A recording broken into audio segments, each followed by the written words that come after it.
भारतीय संस्कृति में यज्ञ, योग एवं आयुर्वेद जैसी अमूल्य विद्याएं हैं, जिसका मूल है वेद। इतिहास की ओर दृष्टि डालें तो भगवान राम, भगवान कृष्ण से लेकर राजा महाराजाओं, ग्रामवासियों व अरण्यवासी ऋषियों की कुटियों तक नित्य व नैमित्तिक यज्ञों का प्रचलन देखने को मिलता है। हरिवंश शुक्ला जी है थाने में, उनको हमने बोला माथेरान शिविर में आप आइए। बोले हमारी धर्म पत्नी 2 साल से बहुत बीमार है, उनको छोड़ के हम नहीं जा सकते हैं। तो हमने बोला क्या तकलीफ है, तो उन्होंने तकलीफ बहुत गिनाई। अभी हम डॉक्टर तो है नहीं, जानते भी नहीं कि क्या तकलीफ है। तो हमने बोला कि आप यज्ञ क्यों नहीं करते हैं?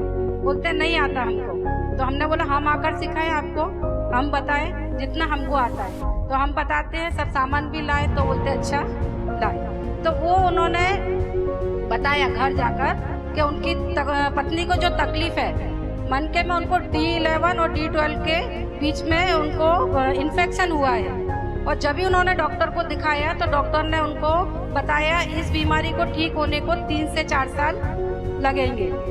तो हमने बोला ठीक है, हम योग तो आप कर ही रहे हैं और योग इनको कराइए और इनको ये यज्ञ आरंभ कीजिए। तभी उन्होंने यज्ञ आरंभ किया और 6 महीने के बाद उनको उसको पूर्णतः आराम मिल गया। जो इन्फेक्शन था डॉक्टर ने बताया कि इससे टीबी होने की संभावनाएं ज्यादा है। तो उन्होंने अभी 6 महीने के बाद जब उनकी रिपोर्ट निकाली तो वो पूरा एकदम ठीक हो गया है और 6 महीने में उनको आराम मिला। डॉक्टर ने बोला अभी पूर्णतः स्वस्थ है। तो ऐसा लाभ है।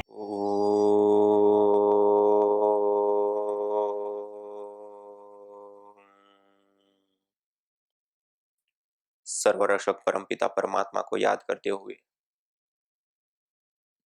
हम पूर्व में देख रहे थे कि हमारे ऋषियों ने, हमारे पूर्वजों ने, हमारे शास्त्रों ने जो हमें पावनी परंपरा, यज्ञ की परंपरा हमें प्रदान की और हमारे ऐतिहासिक ग्रंथों से लेकर, नीति शास्त्रों से लेकर के जो हमारी जीवंत परंपराएं हैं, उसमें भी इसकी बहुत बड़ी बोलबाला देखने को मिल रही है।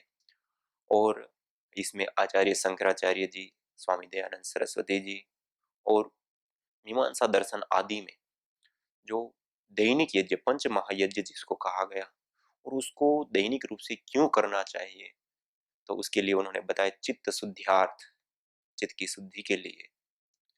इसी प्रकार मीमांसा दर्शन ने कहा कि हम जिन ऋणों से ऋणी होते हैं, मातृ ऋण, पितृ ऋण, ऋषि ऋण, देव ऋण, उन ऋणों से उऋण होने के लिए तथा स्वामी दयानंद सरस्वती जी ने बताया कि जिस जीवन को हम जी रहे हैं उसके लिए सबसे ज्यादा उपयोगी होती है प्राणवायु। उस प्राणवायु के शोधन के लिए उसको हम और आगे बढ़ाते हुए हम देखते हैं कि स्वामी दयानंद सरस्वती जी ने जहाँ पे प्राणवायु के विषय में बताया कि जैसे हम अलग अलग चीजों का शोधन करते हैं, हम जिस जीवन को जीते हैं, तो हम प्रतिदिन दंत धावन आदि करते हैं, दांतों की हम शुद्धि प्रतिदिन करेंगे तो हमारे दांत हमारा साथ देंगे और दर्द नहीं देंगे। ऐसे ही कपड़े की शुद्धि से लेकर के, झाड़ू पोछा आदि करके, घर की शुद्धि से लेकर के अलग अलग शुद्धि हम करते हैं। इसी प्रकार दैनिक रूप से एक शुद्धि हमें और करनी होती है, वह शुद्धि होती है इस वायुमंडल की। क्योंकि जिस वायुमंडल के हम अंदर हम रहते हैं, उस वायुमंडल का हम प्रयोग तो लेते हैं, फिर वापस भी छोड़ दे, अब वो अशुद्ध हुई, अब उसका शोधन हम किसी भी रूप में नहीं करते। उसका शोधन हमें यज्ञ के माध्यम से करने के लिए हमारे शास्त्रों ने, हमारे ऋषियों ने हमें बताया। इतना ही नहीं, उसी के साथ साथ यह अग्निहोत्र यज्ञ केवल मात्र एक शोधन की प्रक्रिया, केवल मात्र ऋणों से उऋण होने की प्रक्रिया, केवल मात्र चित्त शुद्धि के लिए, इस प्रकार के इतना ही नहीं, अपितु इस यज्ञ को हमारे ऋषियों ने और हमारे शास्त्रों ने देव पूजा का एक सबसे श्रेष्ठ साधन के रूप में, ईश्वर की पूजा, देव पूजा कहो, ईश्वरीय शक्तियों की उपासना कहो, जो भी अलग अलग नामों से हम पुकारे, इसके लिए सबसे श्रेष्ठतम साधन के रूप में यज्ञ को देखा है। इसलिए हमारे शास्त्रों में 3 प्रकार के यज्ञ मुख्य रूप से देखे गए। एक तो नित्य यज्ञ, एक नैमित्तिक यज्ञ और एक काम्य यज्ञ। नित्य यज्ञ वो होते जिसकी हमने पिछले एपिसोड में या पिछले हमें चर्चा की कि हम नित्य रूप से अपने जीवन को सुचारू रूप से कैसे चला सके। उसके लिए हमारे ऋण भी ठीक होने चाहिए, हमारा चित्त भी ठीक होना चाहिए और हमारा शारीरिक स्वास्थ्य भी ठीक होना चाहिए। और इन तीनों के लिए जिस प्रकार से हमें वायु का हम प्रयोग लेते हैं या माता पिता आदि से जिन ऋणों को हम लेते हैं, इन सब ऋणों से ऋण और इन सब चीजों के लिए हमें दैनिक अग्निहोत्र के रूप में बताया। तो ये है पहला जो पंच महायज्ञ, जो नित्य यज्ञ है उसका लाभ। दूसरा है नैमित्तिक यज्ञ। नैमित्तिक यज्ञ कोई निमित्त विशेष से करना, जैसे दीपावली पे, होली पे हम विशेष रूप से, मुख्य रूप से फाल्गुन नवसत आदि जो यज्ञ हम करते हैं दीपावली और होली पर, उस समय भी एक वैज्ञानिक ढंग से भी हम देखें तो भी उसका लाभ है। और उस समय में हम यदि देखें तो एक देवी पूजन के रूप में भी यज्ञ को एक बहुत बड़े रूप में किया जाता है। और यदि हम अपनी परंपराओं से लेकर के अध्यात्म शास्त्रों में भी देखें तो ईश्वरीय शक्तियों की उपासना, देवी शक्तियों के पूजन के रूप में यज्ञ को एक बहुत बड़े रूप में देखा गया है। बाकी जो अन्य जो हम लाभ देख रहे हैं या देख पा रहे हैं वो सारे हमारे साइड बेनिफिट है, लेकिन हमारा मुख्य लाभ यदि है, इसलिए शास्त्रों ने भी यज्ञ के लाभों को दिखाते हुए उनका जो लाभ होता है वो अदृष्ट बताए। यज्ञ का लाभ क्या होता है, तो कि वो अदृष्ट लाभ होते हैं, अर्थात पुण्यों की प्राप्ति। जैसे हम गांवों में जाएं या हमारी प्राचीन परंपराओं को देखें तो उसमें हम किसी को भी पूछे तो सीधा व्यक्ति के मुख से यही उत्तर आता है कि यज्ञ हम क्यों करते हैं, पुण्यों की प्राप्ति के लिए, देवी पूजन के लिए, आराधना के लिए, देवी शक्तियों की उपासना के लिए, अर्थात पूजा पाठ के रूप में, एक कर्म कांड के रूप में यज्ञ को मुख्यतया देखा जाता है। वो भी है, उससे भी हमें अनंत लाभ और कई सारी प्रकार की सिद्धियां हमें प्राप्त होती है। लेकिन इसके अतिरिक्त यदि हम वर्तमान परिप्रेक्ष्य को ध्यान में रखते हुए यदि हम देखें तो व्यक्ति ज्यादा अदृष्ट को ना देखते हुए दृष्ट को देखता है। यदि हम दृष्ट रूप में भी देखें तो अनंत अनंत लाभ हमारे सामने दृष्टिगोचर होते हैं। तो जो हम नैमित्तिक यज्ञों के बारे में देखें तो नैमित्तिक रूप में हम पर्वों के रूप में यज्ञ को अपनाते हैं, नैमित्तिक रूप में हम संस्कारों के साथ यज्ञ को जोड़ करके देख सकते हैं या देखते हैं या करते हैं, क्योंकि संस्कार भी एक बहुत बड़ी पावनी परंपरा है। संस्कार उसको कहते हैं जो सूक्ष्म में जाकर के कार्य करना। अन्य जो कार्य होते हैं वो स्थूल होते हैं, लेकिन संस्कार जो होते हैं वो बहुत सूक्ष्म में कार्य। जैसे आप सब लोग जानते हैं आज वर्तमान में हाइब्रिड बीज या संकर बीज के नाम से बहुत बड़े रूप में आज कृषि प्रोडक्ट में जो बीज संस्कार किया जाता है उसका बहुत बड़ा एक प्रयोग किया जाता है। उसमें बीजों में ही उसके डीएनए में जाकर के चेंज करना या कार्य करना और उससे उसके फल में रूपांतरण करना। आज हमारे पास एक आम का बीज है, उस बीज में उस रूप में परिवर्तित या रूपांतरण करते हैं जिसके परिणाम स्वरूप अब इस आम को, इस बीज को आप बोएंगे और उससे जो आम होगा उसका पत्ते, उसका रूप, उसका रंग, उसके फल, उस फलों की संख्या, उस फलों का आकार प्रकार, उसका स्वाद, इन सब में रूपांतरण आ जाता है, सब में परिवर्तन आ जाता है। किस कारण से? उसके डीएनए में जाकर के चेंज कर दिया। इस प्रकार से आज कपास के बीजों से लेकर के अन्य कई प्रकार की ऐसी फसलें हैं जिनके बीजों में ऐसे परिवर्तन किए गए। एक उदाहरण के रूप में मैं अभी पतंजलि योगपीठ में जो बीजों के ऊपर कार्य हो रहा है, उन बीजों में जो सामान्य रूप से आज हम सरसों का जो प्रयोग करते हैं, उन सरसों में एक केमिकल, एक तत्व ऐसा होता है जो एक तेज गंध देता है, और एक केमिकल ऐसा होता है जो हमारे हेल्थ के लिए ज्यादा उपयोगी नहीं होता है। और इन दो कारणों से समाज सरसों के तेल की उपेक्षा करता है या उसका सेवन करने से बचता है। जो साइंटिफिक रूप से जानता है वो उस केमिकल को देख करके नहीं लेता है, और सामान्य रूप से जो व्यक्ति उसकी तीव्र गंध होती है उसके कारण से प्रयोग नहीं करता है। सरसों का तेल हमारे लिए बहुत ही उपयोग होती है। फिर उसके बीज के ऊपर कार्य करके उस बीज के डीएनए में चेंज करके वह जो केमिकल है, वह जो तीव्र गंध देने वाली चीज है, उसका परिवर्तन कर दिया।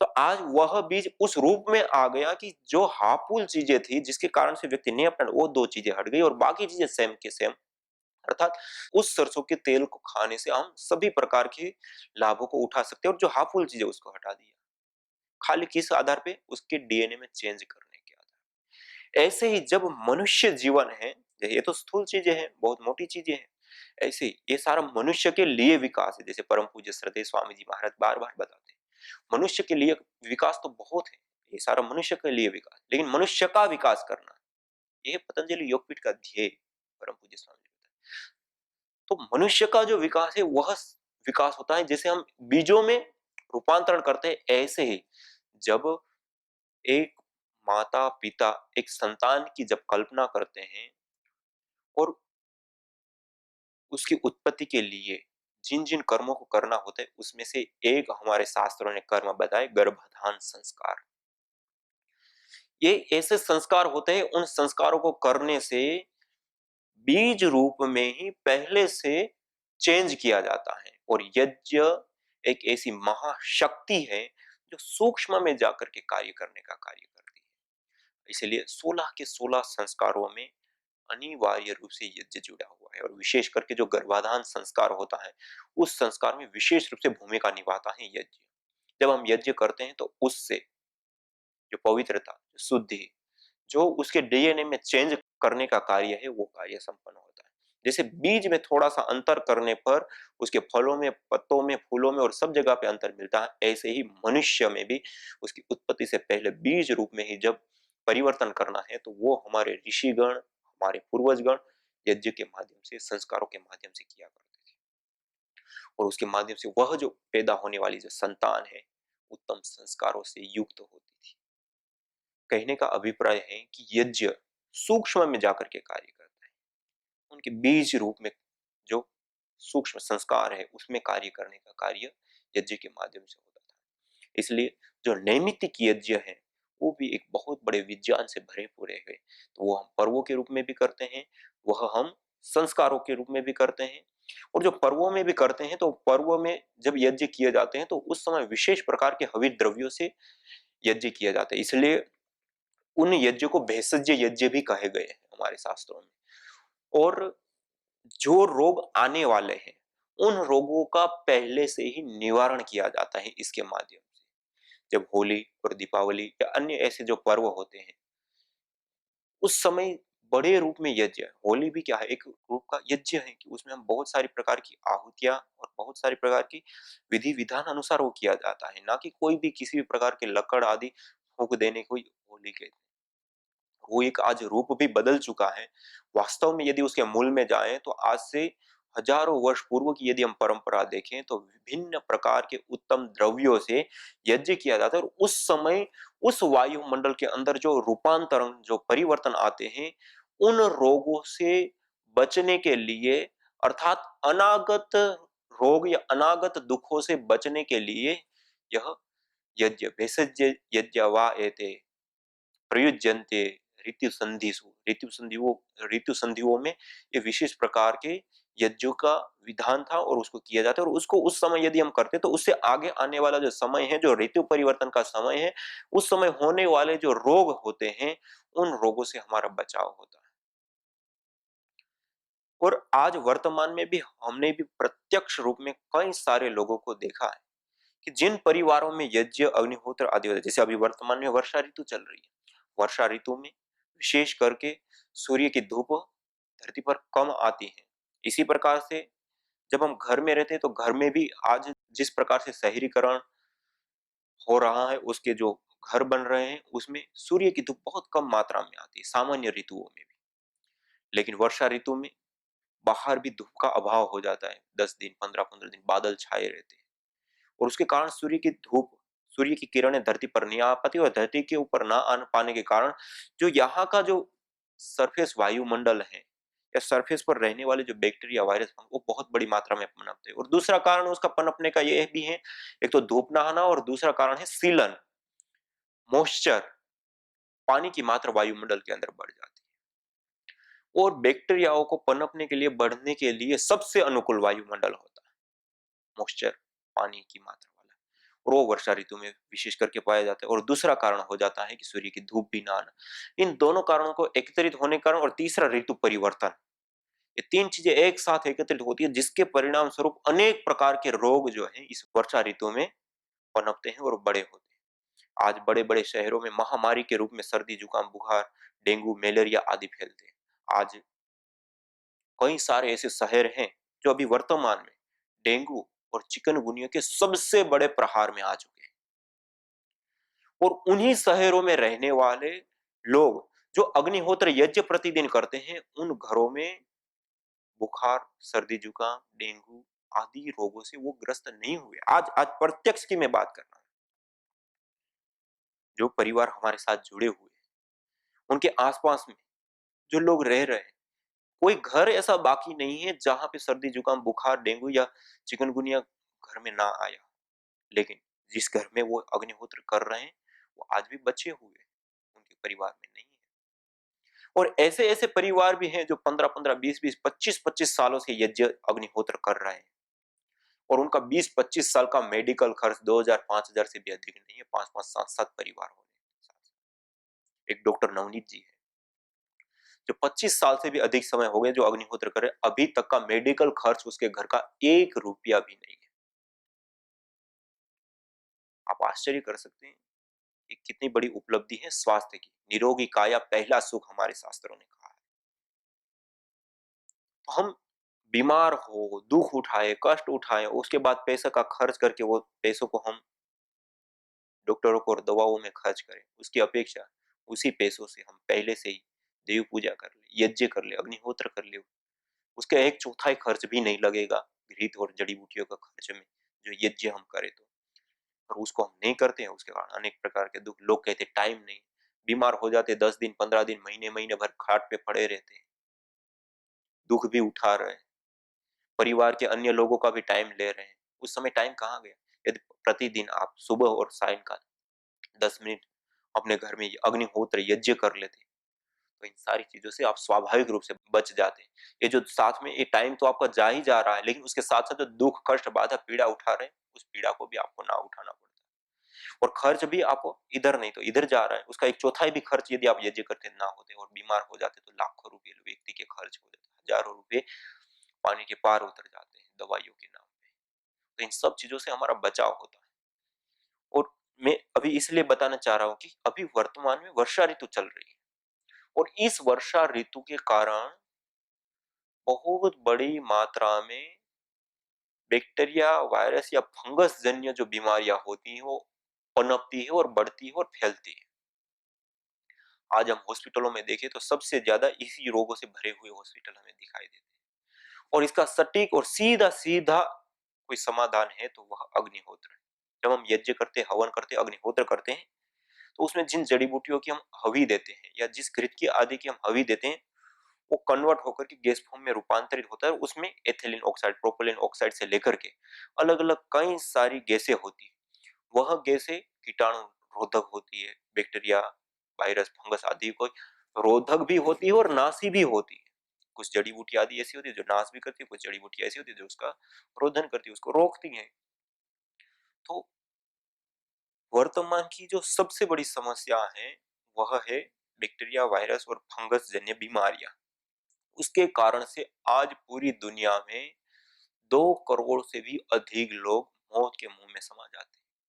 उस बीमारी से सीधा सीधा बचने का कोई सीधा सीधा समाधान है तो वो यज्ञ।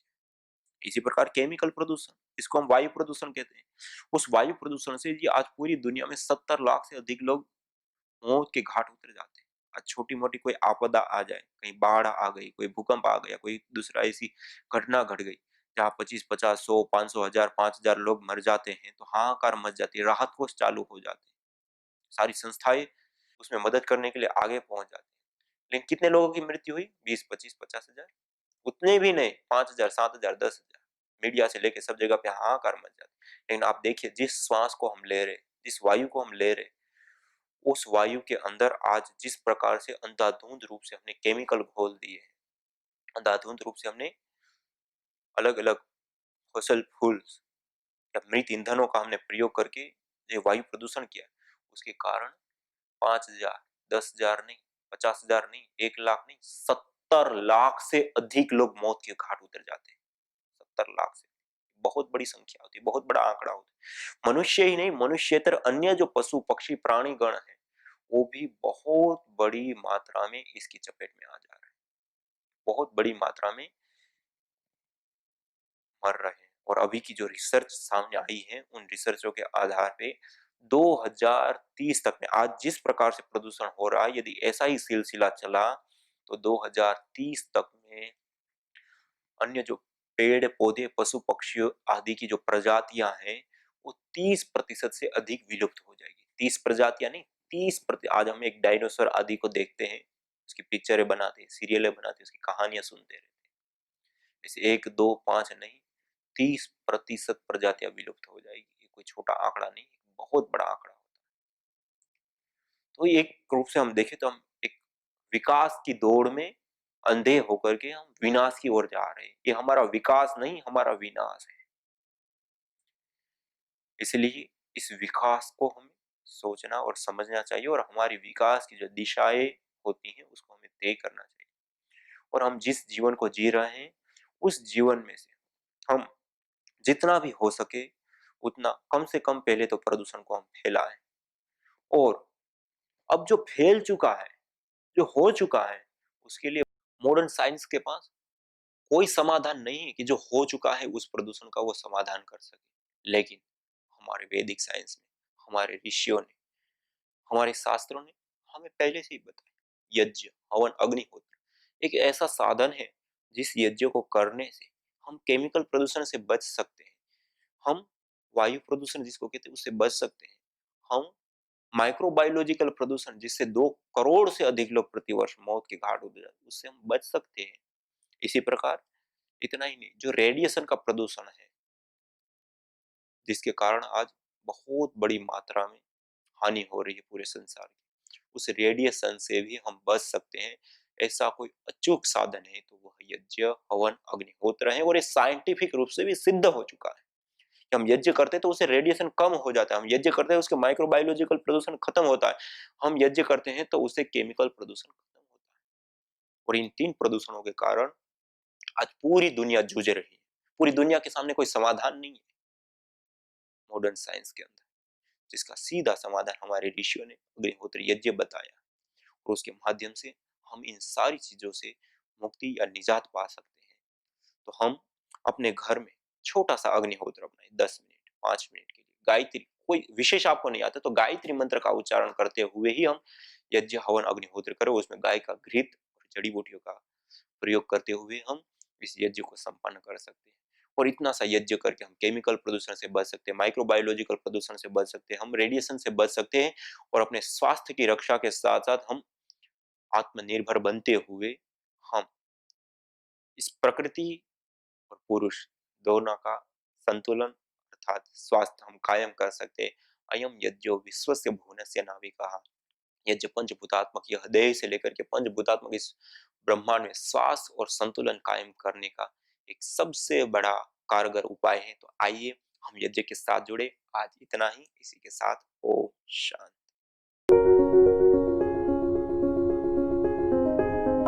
हरिवंश शुक्ला जी है थाने में, उनको हमने बोला माथेरान शिविर में आप आइए। बोले हमारी धर्म पत्नी 2 साल से बहुत बीमार है, उनको छोड़ के हम नहीं जा सकते हैं।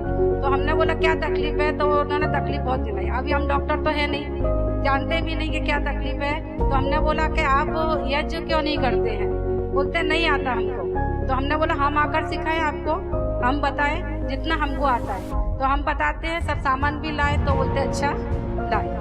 तो वो उन्होंने बताया घर जाकर कि उनकी पत्नी को जो तकलीफ है मन के में, उनको D11 और D12 के बीच में उनको इन्फेक्शन हुआ है। और जब भी उन्होंने डॉक्टर को दिखाया तो डॉक्टर ने उनको बताया इस बीमारी को ठीक होने को 3 से 4 साल लगेंगे। तो हमने बोला ठीक है, हम योग तो आप कर ही रहे हैं और योग उनको कराइए और इनको ये यज्ञ आरंभ कीजिए। तभी उन्होंने यज्ञ आरंभ किया और 6 महीने के बाद उनको उसको पूर्णतः आराम मिल गया। जो इन्फेक्शन था डॉक्टर ने बताया कि इससे टीबी होने की संभावनाएं ज्यादा है। तो उन्होंने अभी 6 महीने के बाद जब उनकी रिपोर्ट निकाली तो वो पूरा एकदम ठीक हो गया है और 6 महीने में उनको आराम मिला। डॉक्टर ने बोला अब ये पूर्णतः स्वस्थ है। तो ऐसा लाभ है। यज्ञ भारतीय संस्कृति का मूल है। तो आइए हम संकल्प लें, संसार के श्रेष्ठतम कर्म यज्ञ को अपनाएं, पिंड और ब्रह्मांड में संतुलन कायम करने वाले यज्ञ को अपने जीवन का अभिन्न अंग बनाएं एवं प्रकृति मां के प्रति अपने ऋणों को अदा करें। विश्व स्वास्थ्य का एक नारा, यज्ञ से होगा जग उजियारा। भारतीय संस्कृति की अमूल्य विरासत यज्ञ की महिमा को जानने हेतु वैदिक चैनल पर प्रतिदिन प्रातः एवं सायं 11:30 बजे यज्ञ महिमा कार्यक्रम से जुड़े। विशेष जानकारी हेतु संपर्क करें। मोबाइल 9068565306।